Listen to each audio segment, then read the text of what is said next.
Hi everybody, Mr. Wheeler here. I am doing the first of what will probably be a series of these little videos to just kind of walk you through the thought process that I go through with different Lang stuff. In this case, I am kind of walking through the same task that you guys had to do in your little in-class work on Friday, where you had to do some analysis work of Emerson's Education, or at least a passage of it. And it was sort of set up to resemble a timed write, but without the high stakes and everything. And yeah, I just thought I would kind of walk through the process, get us through as much as I can in the short time this video will allow, and let you see how I do this. And hopefully that'll be of some use to you as you guys are still learning to be masters of analysis yourselves. Okay, so let me just get things set here. I have a copy of the piece here, a hard copy of it that's all marked up, but I can't show you that, so you'll just have to kind of take my word for it. I've gone through and annotated it the same way that I would encourage you guys to do, just looking for interesting rhetorical snippets, bits and pieces of things that the author is doing, which I believe help him to achieve his central goal.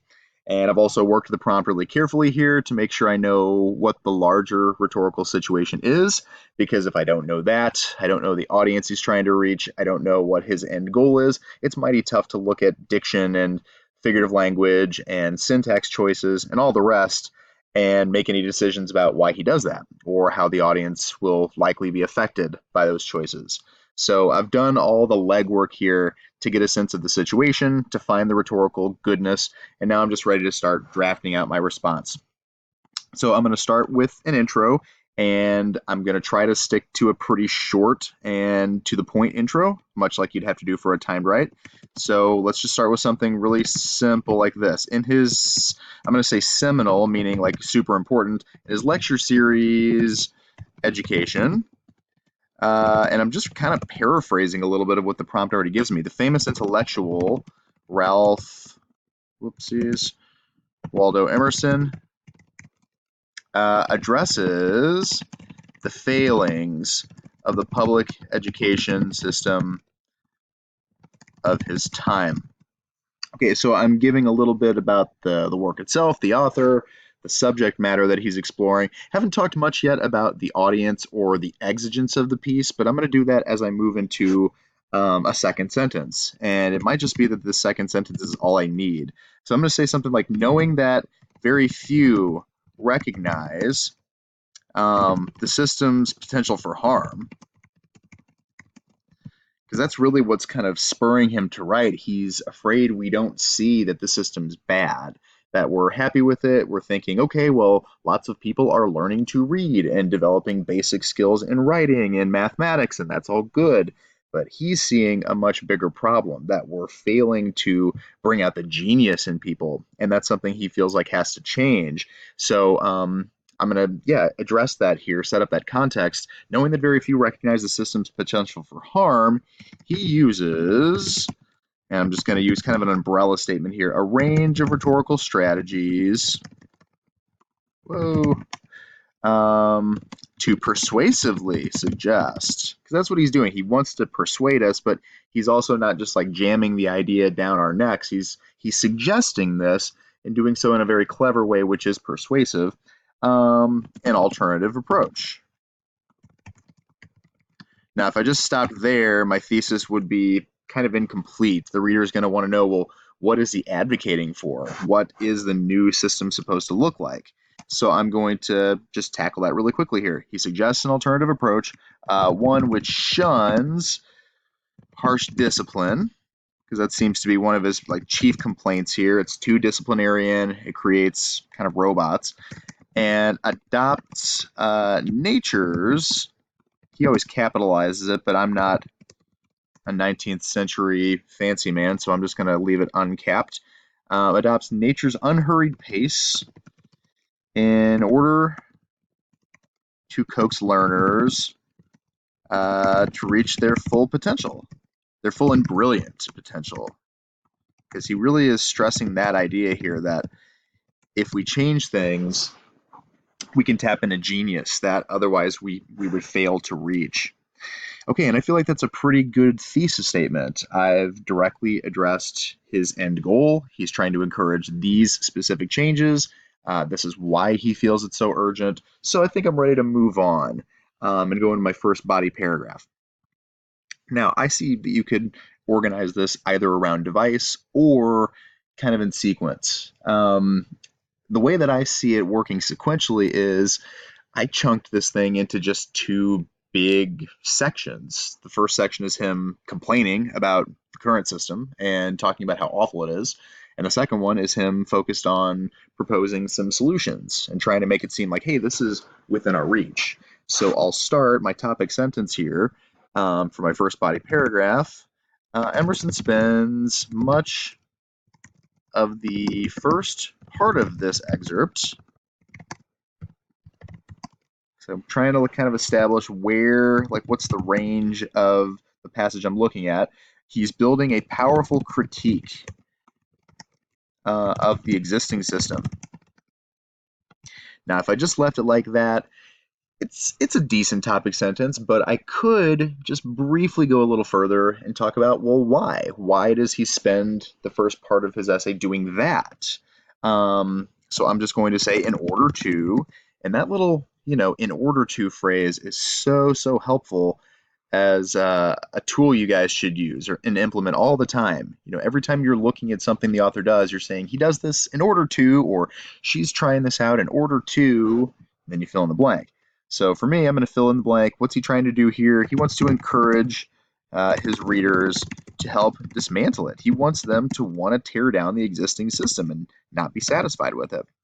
So I'll move into my first piece of rhetorical goodness. He begins with the first thing I see him doing that's of interest is something kind of unexpected.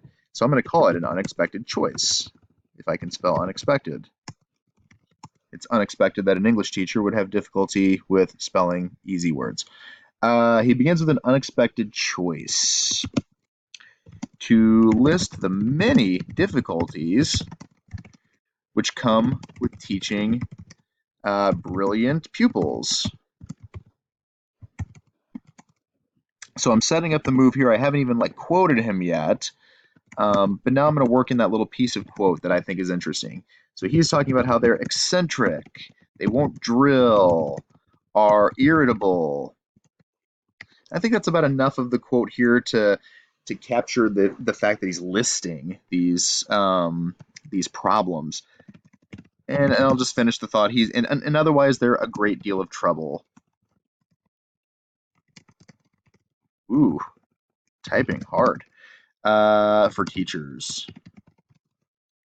Okay, so there's the move. Remember, I'm trying always to just set up and show and observe the author's action and saying it in plain and simple terms rather than doing this in some complicated way. All right, so now I've got to talk about why that's an intelligent move, or how that helps him to persuade us to want to make changes. So in compiling these challenges, and this is me trying to do that says does kind of cause effect model I was talking about with you guys. I'm just paraphrasing the move that he just made. In compiling these challenges, he subtly implies, he's being subtle here. He's not directly coming out and saying this, he's implying it. But when he lists those difficulties, he's implying to his readers the many ways in which the current system is unequipped to deal with the best and the brightest. The best. And thus is in dire need of change. So yeah, again, I think that this is a really smart move on his part. It seems kind of odd for him to point out oh man, these smart kids, they're such a pain, but really what he's achieving by doing that is he's suggesting that the problem lies within the current system. The smart kids aren't the problem. The fact that they don't fit into the current system isn't the problem. It's that the system itself is stifling them. So this is his way of suggesting, hey, change really must occur. And when he lists them all off, it becomes all the more obvious. Gosh, this system just is not made for those kids that we really want to flourish and become great. Okay, so let's go to the next thing. A simple little transitionary move here. He then laments meaning like he's just really saying it's a shame. He laments that teachers in today's schools, today meaning his time, today's schools must, how does he put it? He says he says lower your flag, but I'm going to change that because my sentence is in third person. So I'm going to say lower their flag and reef, same thing, their sail. Notice I'm putting that in square brackets, which allows me to just replace stuff in the original quote that doesn't work in the sentence I'm trying to write. So they must lower their flag and reef their sails to wait for the dull sailors. A little bit on the long side for a quote, but I think it'll work. Okay, so what is this? This is a metaphor. He's speaking in figurative terms. What's he doing with it? What is it supposed to achieve? Well, it emphasizes the system's excessive degree of military strictness. That's what he's trying to achieve here is say, hey, the system that we've got here now, like through this comparison, I'm saying that this system is unnecessarily strict, just like being, aboard a naval ship would be. I think there's a little more to it too, and we talked about this in class the other day. Some of you guys were pointing this out. This comparison further suggests to the reader, remember, it's never a bad idea to directly talk about like what's supposed to happen on the reader's end, or you can talk about what the author is attempting to provoke in his audience. Talk about that interaction between writer and audience. So it suggests to the reader that the adventure of learning is tragically stalled. Like, oh, the adventure of being on a sailing ship. Wow, it's fun, but oh, we have to pull the sails down. So we're saying that the adventure of learning is stalled by what? By one size fits all teaching.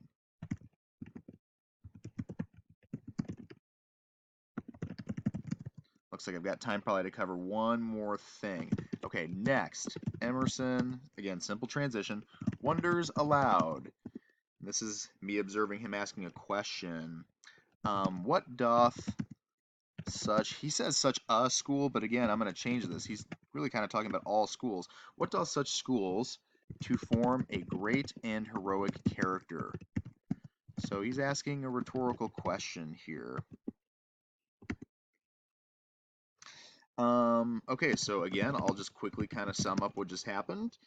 By posing this question, he prompts, and rhetorical questions always imply their own answer. When he's saying, what doth such a school to form great heroic characters? Well, what he really means is these kinds of schools can't create great characters. So I'm going to say by posing this question, he prompts his audience. Again, I'm directly recognizing them and what they're supposed to take from this. He prompts his audience to recognize the obvious. That such schools utterly fail to create any degree of brilliance. Okay, so that's kind of what he shows them. I want to kind of cap this paragraph off by talking about what they then should feel expected or required to do. Give a little sense of, why this is a smart move for him to do. Like, what's that getting them to want to do? Well, I'm just going to say that this is an utterly unacceptable, I guess I already said utterly a second ago, so let's just say an unacceptable result, which must be avoided at all costs. Because that's really what he's ultimately pushing them to understand. Like, oh my gosh, this is something we should not allow. We have to do everything possible to stop this kind of grand, epic failure from taking place in our schools. Okay, that's about as much time as I've got here today, guys. I'm going to post this on Classroom so you have a model. I'll actually type a little bit further so you can see more, but this is as much time as the video will allow. Now, if you watch this video, I would like for you to let me know that you watched it by emailing me directly and telling me your thoughts on black licorice. Is it candy? Is it torture? You let me know. This will be the way that I know that you watched the video and a fabulous prize may be in store for you. Don't tell anyone else. Thanks for watching.